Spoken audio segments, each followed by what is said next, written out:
Tus uñas saben algo que tú no. Y eso es lo que más me preocupa como médica, porque he visto demasiadas veces cómo alguien llega a mi consultorio creyendo que todo está bien, que sus valores están normales, que simplemente tiene los pies cansados o la piel reseca por el clima, y resulta que sus pies llevan meses, a veces años, enviando señales de alerta que nadie supo leer. Señales que apuntan directamente a una diabetes oculta, una que todavía no aparece en los análisis de sangre rutinarios, pero que ya está causando daño silencioso en los vasos sanguíneos más pequeños de tu cuerpo. Hoy vamos a hablar de las 9 señales en los pies que pueden estar revelando exactamente eso. Y te advierto desde ahora, cuando lleguemos a la señal número 7, probablemente vas a querer ir a mirarte los pies inmediatamente. Hay algo que la mayoría de las personas y muchos médicos pasan completamente por alto, y quiero asegurarme de que tú no seas una de ellas. Recuerdo muy bien el caso de don Arturo. Tenía 62 años. Llegó a mi consultorio porque quería hablar sobre su colesterol.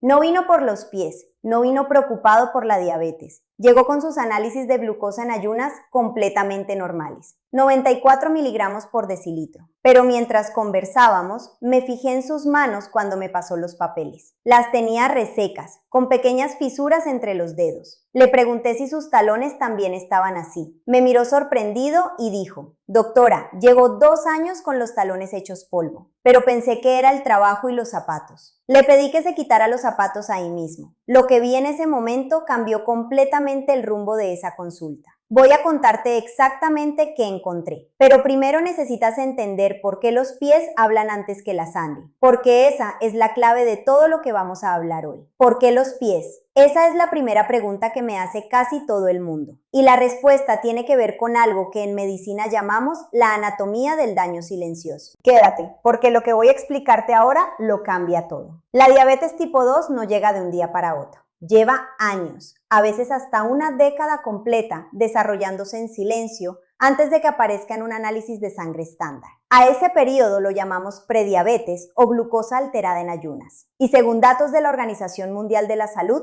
aproximadamente el 50% de las personas que tienen prediabetes no lo saben. En México el panorama es todavía más serio. El Instituto Nacional de Salud Pública estima que más de 13 millones de mexicanos tienen diabetes diagnosticada, pero se cree que hay millones más que la tienen sin saberlo, sin ningún diagnóstico formal. Estamos hablando de un iceberg, y la parte que está debajo del agua es la más peligrosa porque nadie la está tratando. ¿Y por qué los pies son los primeros en sufrir? Piénsalo así. Imagina que tu sistema circulatorio es una red de tuberías. Las tuberías más grandes, las aortas, las arterias principales, son las que más aguantan la presión y el daño. Pero las tuberías más delgadas, los capilares, los vasos más pequeños que irrigan los dedos de los pies, los nervios periféricos, las uñas, la piel de los talones, esas son las primeras en dañarse cuando el azúcar empieza a estar elevada de manera crónica. El exceso de glucosa actúa literalmente como un abrasivo sobre esas paredes vasculares tan finas. Las va deteriorando, las va endureciendo, las va obstruyendo poco a poco. El proceso médico se llama microangiopatía diabética y empieza mucho antes de que te diagnostiquen formalmente. Al mismo tiempo, la glucosa elevada daña los nervios. Los nervios periféricos, los que llevan las señales desde tu cerebro hasta los dedos de los pies,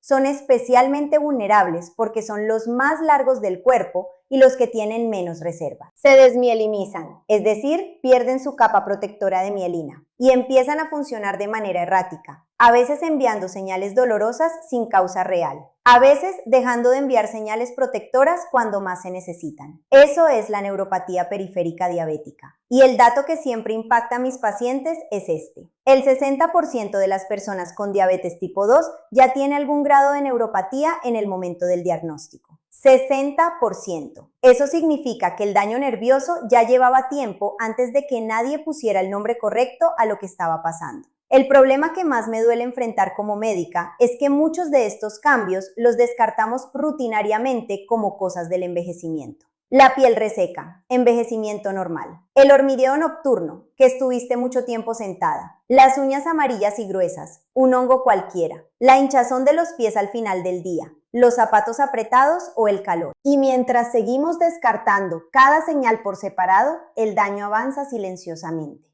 Cuando por fin llega el diagnóstico formal de diabetes, muchas personas ya tienen complicaciones que con una detección más temprana se podrían haber evitado o revertido por completo.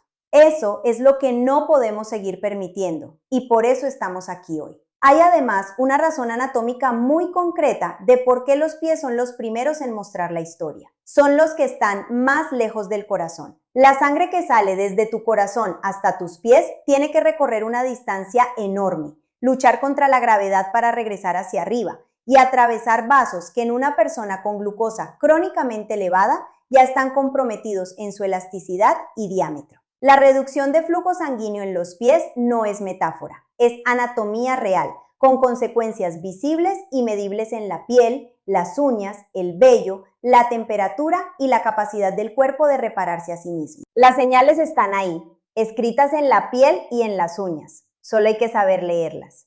Y yo sé leerlas porque llevo más de 20 años haciéndolo. Empecé ejerciendo medicina en el Hospital General de la Ciudad de México, rotando por urgencias y medicina interna. Y fue ahí donde vi por primera vez en toda su crudeza lo que le hace la diabetes avanzada a un cuerpo. Las amputaciones de miembros inferiores, las úlceras que nos cierran en meses, los pacientes de 40 y tantos años llegando con complicaciones renales y oculares que se podrían haber detectado una década antes si alguien hubiera sabido mirar las señales a tiempo. Eso me marcó profundamente y le dio un sentido muy específico a toda mi práctica clínica posterior. Mi formación en la UNAM y mi trabajo posterior con los equipos del Instituto Nacional de Geriatría de México me dieron las herramientas para entender algo fundamental. Las enfermedades metabólicas crónicas, como la diabetes, no son eventos que ocurren de pronto. Son procesos que se desarrollan durante años con señales que podemos aprender a identificar. Me especialicé en nutrición clínica precisamente porque entendí que la alimentación y el metabolismo son el eje central de casi todo lo que le ocurre al cuerpo después de los 50 años. Y con los años desarrollé una forma de hacer consulta que siempre, sin excepción, incluye una revisión exhaustiva de los pies. He visto cientos de casos donde ese examen me alertó sobre una diabetes que todavía no aparecía en ningún número del laboratorio.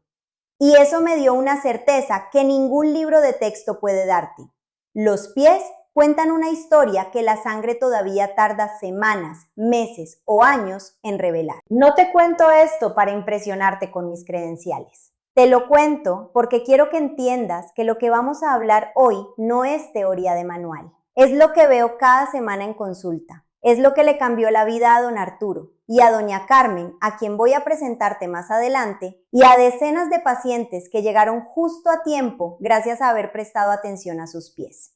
Bien, ahora sí vamos con las 9 señales. Y mientras las voy describiendo, te pido que vayas pensando activamente en tus propios pies. ¿Cuánto tiempo llevas sin mirártelos de verdad? Con buena luz, sin apuro. La primera señal es la piel seca y agrietada en los talones, especialmente cuando no responde a ninguna crema hidratante. A ver, todos tenemos los talones algo más resecos en invierno o en climas secos. Eso es completamente normal. Lo que no es normal es una sequedad persistente durante meses, una piel que se descama en capas, grietas profundas que a veces sangran ligeramente y que no mejoran sin importar cuánto la hidrates o con qué producto. Esto ocurre porque los nervios autonómicos que controlan las glándulas sudoríparas del pie empiezan a fallar cuando hay glucosa elevada de manera crónica. Sin esa señal nerviosa correcta, los pies literalmente dejan de sudar con normalidad, se resecan progresivamente y se cuartean. Don Arturo tenía exactamente esto durante 2 años. 2 años aplicando crema de urea al 20% sin ningún resultado duradero.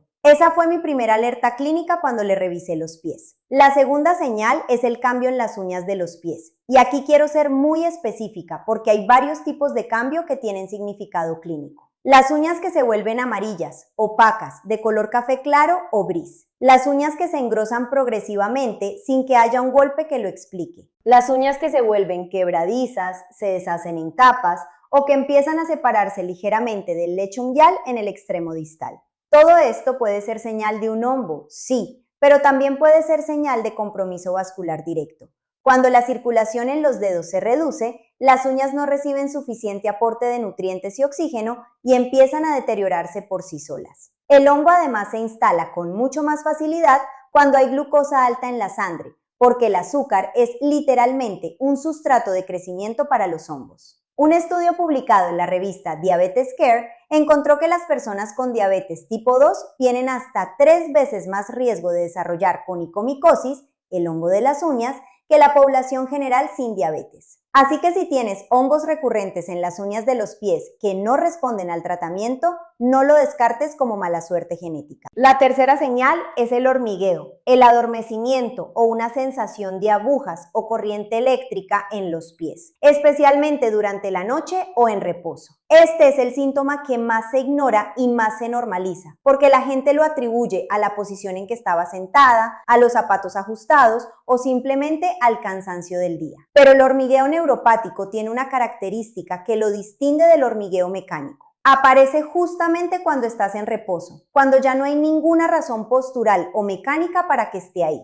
Es un hormigueo que te despierta a las 3 de la mañana o que aparece cuando estás tranquilamente sentada viendo televisión. A veces empiezan los dedos del pie, a veces en la planta y con el tiempo puede ir subiendo hacia el tobillo y la pantorrilla en lo que llamamos patrón en calcetín. Algunos pacientes lo describen como quemadura, otros como entumecimiento total, otros como si trajeran arenas metidas bajo la piel. Todas esas variantes tienen el mismo origen, los nervios periféricos funcionando de manera normal. Es el signo más temprano de neuropatía periférica y hay que tomarlo en serio desde la primera vez que aparece, no esperar a que se vuelva más intenso. La cuarta señal es la pérdida de vello en los pies y en la parte baja de las piernas. Sé que puede sonar extraño, pero te pido que mires tus piernas ahora mismo. ¿Hay alguna franja o zona donde el vello simplemente ya no crece? ¿O hay una asimetría entre las dos piernas? Eso puede indicar que la circulación arterial en esa zona está comprometida.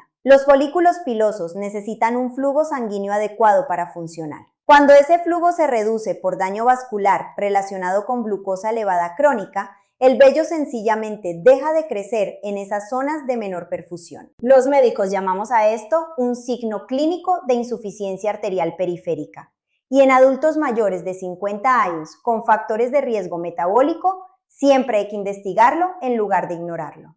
La quinta señal son las heridas o rosaduras que tardan mucho más de lo normal en sanar. Piensa en cualquier pequeño corte, ampolla por zapatos nuevos, rosadura o raspón en los pies. ¿Cuánto tardan en cerrar completamente? En una persona sin problemas metabólicos, una herida pequeña en el pie cierra limpiamente en 5 a 7 días. Cuando hay glucosa elevada de manera crónica, ese proceso se alarga semanas, a veces más, a veces indefinidamente. Ocurre por dos mecanismos simultáneos. Primero, la glucosa alta afecta la función de los neutrófilos y los macrófagos, que son las células del sistema inmune encargadas de limpiar la herida y coordinar la reparación tisular. Segundo, la reducción del flujo microvascular hace que lleguen menos nutrientes, menos oxígeno y menos factores de crecimiento a la zona herida. El resultado es una cicatrización lenta, incompleta, con bordes que no terminan de cerrar y con mayor riesgo de infección bacteriana sobrearredada. Este es uno de los signos más serios de todo el espectro y tristemente también uno de los que más tarde se reconoce. La sexta señal es la diferencia de temperatura entre los dos pies o entre distintas zonas del mismo pie. Un pie notablemente más frío que el otro de manera persistente o dedos fríos con una planta caliente son señales de distribución asimétrica del flujo sanguíneo que merece investigación. Esto puede indicar obstrucción o estenosis arterial localizada en uno de los lados. También puede ocurrir lo contrario. Un pie que siente calor excesivo o una sensación quemante sin causa externa, que los pacientes describen como si tuvieran los pies sobre el pavimento caliente en pleno verano, aunque estén descalzos en casa, puede ser una manifestación de inflamación neuropática activa. En etapas más avanzadas, cuando hay una condición llamada pie de Charcot, el pie afectado puede estar visiblemente más caliente y enrojecido que el otro, lo que algunos confunden con una torcedura. La clave siempre es la asimetría que persiste en el tiempo y que no tiene una explicación ambiental clara. La séptima señal, la que mencioné al principio que te llamaría la atención, es lo que yo llamo el edema vespertino selectivo. La hinchazón de pies y tobillos tiene muchas causas posibles: problemas cardíacos, renales, venosos, medicamentos, pero hay un patrón específico que se ve en personas con prediabetes o diabetes no diagnosticada. Es una hinchazón que aparece en las últimas horas del día, generalmente después de la tarde, que se concentra principalmente en el empeine y el tobillo, y que mejora completamente o casi completamente después de una noche de descanso con los pies horizontales. Este patrón vespertino es diferente al edema cardíaco o renal, que tiende a ser más persistente a lo largo del día y que no responde tan claramente a la posición. El mecanismo aquí es la disfunción endotelial. El revestimiento interno de los vasos sanguíneos pequeños, dañado por la glucosa elevada crónica, pierde su capacidad de regular el paso de líquido y deja escapar plasma al espacio intersticial, al tejido entre las células. Muchas personas llevan años con este edema vespertino y nadie nunca lo relacionó con el metabolismo de la glucosa. Ese es el punto que quiero que te lleves. Es exactamente en este punto de la consulta cuando mis pacientes me preguntan: doctora, ¿cómo puedo hacer seguimiento de todo esto yo sola en casa, entre visitas? Y la respuesta honesta es que necesitas una herramienta que te ayude a registrar estos cambios de manera sistemática y constante. Porque cuando vas al médico una vez cada 6 meses, es muy difícil recordar con precisión cuándo empezó cada síntoma, si empeoró, si vino y se fue. Una app de salud que puedas usar diariamente para registrar síntomas, medidas, hábitos alimenticios y alertas puede marcar una diferencia enorme entre detectar un patrón a tiempo o seguir descartando cada señal por separado. La que yo les recomiendo a mis pacientes la encuentran en el comentario fijado justo debajo de este video. Revísenlo sin compromiso. Y ahora sigamos, porque me quedan 2 señales muy importantes que no puedes perderte. La octava señal son los cambios en la forma de los dedos o en la arquitectura del arco del pie. Esto incluye lo que llamamos dedos en garra, donde los dedos se doblan hacia abajo de manera permanente, y los dedos en martillo, donde la articulación media del dedo queda prominente hacia arriba. Estas deformidades ocurren cuando la neuropatía afecta a los músculos pequeños intrínsecos del pie, que pierden su fuerza y su capacidad de equilibrar la tensión entre los tendones extensores y flexores. El resultado es que los dedos van adoptando posiciones anormales de manera progresiva. Esto no solo causa dolor y problemas con el calzado, sino que crea zonas de presión anormal en los dedos que son exactamente los puntos donde aparecen las úlceras diabéticas. Si notas que tus dedos han cambiado de posición respecto a cómo estaban hace 5 o 10 años, o que los zapatos que antes te quedaban perfectos ahora te generan callos o rosaduras en lugares inusuales, eso merece atención médica inmediata. La novena señal, que en cierta manera cierra el círculo de todo lo que hemos descrito, es la presencia de callos extraordinariamente gruesos o duros en zonas de presión anormal, especialmente en la planta del pie.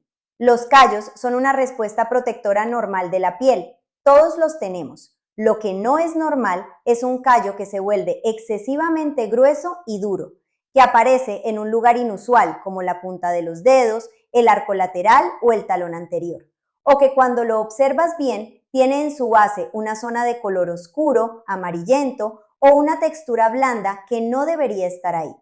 Eso es una señal de redistribución anormal de la carga y la presión, asociada frecuentemente a neuropatía. Y hay algo crítico que los pacientes con neuropatía diabética no siempre saben. Pueden tener una úlcera comenzando debajo de un callo grueso sin sentir absolutamente nada. La pérdida de sensibilidad protectora hace que el dolor, que normalmente nos avisa del daño antes de que sea grave, simplemente no esté. Eso es precisamente lo que hace tan peligrosa la neuropatía avanzada, el silencio. Sé que en este punto del video muchas personas están pensando, pero doctora, yo me siento bien, no tengo dolor, no tengo síntomas claros, seguro que esto no es para mí. Y eso es exactamente la trampa en la que no podemos caer. La diabetes tipo 2 y la prediabetes son maestras absolutas del silencio. Los datos de la Federación Internacional de Diabetes estiman que globalmente casi la mitad de los adultos que tienen diabetes no saben que la tienen. En América Latina, el porcentaje de diabetes no diagnosticada ronda el 40%. 4 de cada 10 personas con diabetes caminando por la calle sin ningún diagnóstico. Y el motivo es ese: no duele, no tienes síntomas que te lleven de urgencia al médico. El daño ocurre en silencio. en los capilares más pequeños, en las fibras nerviosas, en los glomérulos renales, mientras la persona sigue yendo al trabajo y sintiéndose más o menos bien. Déjame contarte sobre doña Carmen. Llegó a mi consultorio a los 58 años, traída por su hija que estaba preocupada porque su mamá siempre estaba cansada y sin energía. Carmen era maestra de primaria, activa, caminaba, no tenía sobrepeso significativo y tenía una glucosa en ayunas de 102 miligramos por decilitro, que técnicamente cae en el rango de prediabetes, pero que muchos médicos ven y dicen, está bien, cuídese con los dulces y vuelva en 6 meses. Cuando le revisé los pies, encontré 4 de las 9 señales que hoy te estoy describiendo. Los talones agrietados y resistentes a cualquier crema, un hormigueo nocturno que ella había normalizado completamente y nunca había mencionado porque pensaba que era normal a su edad, pérdida evidente de vello en las espinillas y una herida muy pequeña entre el cuarto y quinto dedo que llevaba 3 semanas sin cerrar. 3 semanas para una herida que en condiciones normales debería haber cerrado en menos de 10 días. Le pedí un perfil metabólico completo, insulina en ayunas, hemoglobina glucosilada y prueba de tolerancia a la glucosa de 2 horas. La HbA1c dio 6.1%, prediabetes confirmada. No diabetes declarada todavía, pero en la antesala, con el daño nervioso ya presente y activo. Con ese resultado, Carmen entró a un programa de intervención nutricional personalizado y de actividad física progresiva. 6 meses después, su HbA1c había bajado a 5.7% y el hormigueo nocturno había desaparecido casi por completo. No necesitó ningún medicamento. La intervención temprana fue suficiente. Esto es lo que quiero que te quede profundamente grabado. Carmen no tenía diabetes, tenía los números casi normales, pero sus pies ya estaban contando una historia diferente, una historia de daño metabólico silencioso que llevaba tiempo en marcha. Y esa historia, si la hubiera ignorado otros 2 o 3 años como venía haciendo, posiblemente se habría convertido en algo mucho más difícil de revertir. La neuropatía periférica leve, como la que tenía Carmen en ese momento, puede ser reversible con intervención temprana y sostenida. La neuropatía moderada o avanzada, lamentablemente no. Ahí está la diferencia real entre actuar hoy y actuar en 5 años. Desde la perspectiva de la evidencia científica más reciente, los datos son muy claros. Un metaanálisis publicado en The Lancet Diabetes and Endocrinology, con datos de más de 700,000 pacientes seguidos durante años, mostró que la neuropatía periférica puede estar presente hasta 7 años antes del diagnóstico formal de diabetes tipo 2. 7 años de daño nervioso antes de que nadie pusiera un nombre en el papel. Otro estudio del Institute for Clinical Evaluative Sciences de Canadá demostró que las personas con prediabetes que ya presentaban signos de neuropatía periférica tenían 3 veces más probabilidades de progresar a diabetes tipo 2 confirmada en los siguientes 5 años comparadas con quienes no los tenían. Los pies no solo revelan el pasado, también predicen el futuro metabólico con una precisión que los exámenes de laboratorio estándar no siempre tienen. Y quiero abordar directamente la objeción que escucho con más frecuencia. Pero ya me hice la glucosa y salió normal. La glucosa en ayunas es un examen útil, pero tiene limitaciones reales e importantes. Solo te mide cómo está tu glucosa después de 8 horas de ayuno, en ese momento puntual.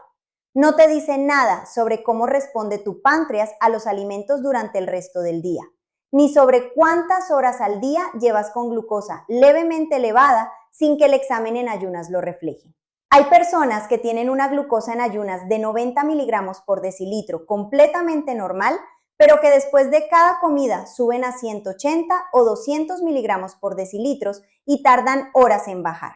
Eso es glucosa postprandial elevada. Y ese patrón daña los vasos y los nervios exactamente igual que la diabetes declarada, solo que más despacio. Por eso, cuando hay señales clínicas en los pies como las que hemos descrito, siempre recomiendo solicitar además una hemoglobina glucosilada, HbA1c, y una prueba de tolerancia a la glucosa oral de 2 horas. Esos 3 exámenes juntos dan un panorama mucho más completo y honesto de lo que está pasando en tu metabolismo. No te conformes con un solo número. Ahora te voy a dar 4 cosas concretas para hacer hoy mismo, no mañana, hoy, porque saber sin actuar no sirve de nada. Lo primero es hacer el autoexamen de los pies esta noche. Necesitas buena luz, un espejo pequeño de mano si no puedes ver bien la planta sin doblarte y 5 minutos tranquila. Mira la planta completa, los espacios entre todos los dedos, las uñas desde arriba con atención al color y el grosor, los talones. Busca específicamente zonas de piel que se vea diferente al resto, cualquier herida o costra que no recuerdas haberte hecho, zonas de piel más oscura, más blanda o deprimida bajo un callo, diferencia de temperatura entre un pie y otro poniendo el dorso de la mano sobre cada uno y cambios en la posición de los dedos. Haz este examen una vez por semana si tienes factores de riesgo: sobrepeso, presión arterial alta, colesterol elevado, historia familiar de diabetes en padres o hermanos, sedentarismo o tienes más de 45 años. La Asociación Americana de Diabetes y la Federación Internacional de Diabetes coinciden en que el autoexamen regular de los pies es una de las medidas preventivas más subestimadas y más efectivas que existen para prevenir complicaciones graves. Lo segundo es que en tu próxima cita médica pidas explícitamente que te revisen la sensibilidad en los pies. Existe un examen muy sencillo llamado prueba con monofilamento de Semmes-Weinstein. Es literalmente un filamento de nylon del grosor de un hilo que el médico apoya suavemente en diferentes zonas de la planta del pie para verificar que percibes la presión en todos los puntos. Es indoloro, tarda menos de 3 minutos y si en alguna zona no la sientes, ese es un hallazgo clínico importante que debe investigarse. No todos los médicos lo hacen de rutina en consulta general, pero tienes todo el derecho de pedirlo, especialmente si tienes más de 50 años con cualquier factor de riesgo metabólico. Lo tercero, si tienes hongos en las uñas de los pies, no los descuides como un problema estético menor. Los hongos en las uñas en una persona con glucosa elevada o prediabetes son una puerta de entrada para infecciones bacterianas secundarias. La uña dañada por hongo no protege correctamente el tejido que está debajo y cualquier trauma menor puede convertirse en algo mucho mayor. El tratamiento debe ser supervisado por tu médico. No compres el antifúngico demostrador sin diagnóstico confirmado, porque la onicomicosis requiere tratamiento prolongado, a veces de 6 a 12 meses, y en muchos casos tratamiento sistémico oral para ser verdaderamente efectivo. Y lo cuarto, que lo digo siempre como nutricionista, además de médica, empieza a observar tu patrón glucémico diario con más atención. No te pido que elimines nada de golpe ni que empieces una dieta restrictiva. Te pido que notes cuántas veces al día consumes azúcar añadida o harinas refinadas, pan blanco, tortillas de harina, refrescos, jugos de fruta aunque sean naturales, galletas, arroz blanco, papas en cualquier presentación frita. No porque sean alimentos prohibidos, sino porque en exceso y consumidos frecuentemente elevan la glucosa postprandial de manera repetida durante todo el día. Y esa montaña rusa glucémica diaria es exactamente el mecanismo que, acumulado con el tiempo, deteriora los vasos y los nervios de los que hemos hablado.